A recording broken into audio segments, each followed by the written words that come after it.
And ఏంది challenge కావాలా? Challenge ఇస్తారా ప్రతి సినిమాకి?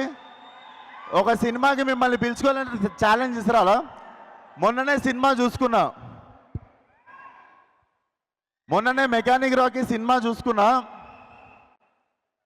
ఈ సినిమాకి టాడకపోతే షెట్ లేకుండా చెక్ పోస్ట్లో తిరుగుతా, ఫిలిం నగర్లో నీళ్లు ఖాళీ చేస్తా. ఇట్లాంటివి ఏం మాట్లాడదలుచుకోవట్లేదు నేను. సినిమా హిట్ అయినా ఫ్లాప్ అయినా నా చొక్కా నా ఒంటి మీదనే ఉంటుంది, నా ఇల్లు జూబ్లీ హిల్స్లోనే ఉంటుంది. నేను ఇంకో సినిమా తీస్తా, అది ఉన్నా దొబ్బినా మళ్ళీ సినిమా తీస్తా. పూరి జగన్నాథ్ గారు రాసినట్టు, రవితేజ అన్న చెప్పినట్టు మాకు తెలిసిందల్లా ఒకటే, సినిమా సినిమా సినిమా.